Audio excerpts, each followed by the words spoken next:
Au matin clair, pas très tôt, une lumière s'impose et perce tous les murs.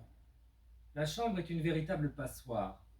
Criblée de clarté, de sommeil s'évapore. Par les trous, on y voit bien. Deux individus se retrouvent, un homme, une femme, étendent leurs bras, leurs doigts, leurs jambes. Ils sont en croix, ils se croisent. Ils étirent leurs muscles comme on tord un linge humide. Ils se mélangent les pinceaux sous les draps froissés. Un drap brouillard, un nuage de lait. On pourrait presque entendre des miaulements s'échapper de ces corps tièdes, tout barbouillés de songes. Une tête chiffonnée sort de là comme d'un pop-up. Marthe se lève. Elle ouvre la fenêtre. Quand les volets bâillent, l'air frais s'engouffre dans la chambre surchauffée et se met à voyager comme de l'encens. C'est la planète tout d'un coup qui s'invite dans le huis clos. Marthe ouvre ses poumons en grand pour rafraîchir le dedans. Les quatre murs sont blancs.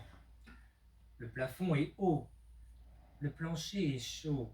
Les persiennes aussi sont blanches. Le drap du dessous, les oreillers sont blancs. Les nuages sont absents. Le soleil rassurant. Dans leur lieu commun, il n'y a presque pas de meubles. Ils sont au milieu du monde. Marthe, debout, sans presque rien sur elle, regarde encore par la fenêtre. Derrière elle, Simon croit encore dormir. Le torse sorti des draps, les yeux fermés, il respire par le nez.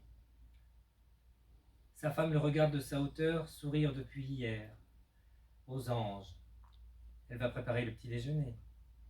Il voit sa silhouette chaude à travers ses paupières rougies par la lumière quand on regarde par dedans. Je t'aime. Sa bouche articule des syllabes, son haleine transporte des mots. Les sons sont inutiles.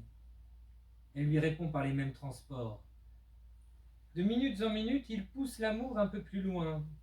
C'est déjà ça de gagner. Sur la mort. Ils essayent de ne pas se quitter des yeux depuis que les quatre sont ouverts. Par deux fils, ils se tiennent, raccourcissent parfois les distances et se touchent les lèvres pour se respirer, pour se boire. On dirait que c'est toujours le matin, à n'importe quelle heure. Le lit reste là, en l'état. On y trouve des miettes dans les plis, des corps en creux. Marthe et Simon s'enfoncent dans l'éternité, s'en nappent avec abondance. Simon a tout compris. Marthe lui fait confiance. Ils sont bien dans leur coton, ils sont nus et bien, comme s'ils n'étaient pas mortels, comme s'ils n'appartenaient pas au troupeau.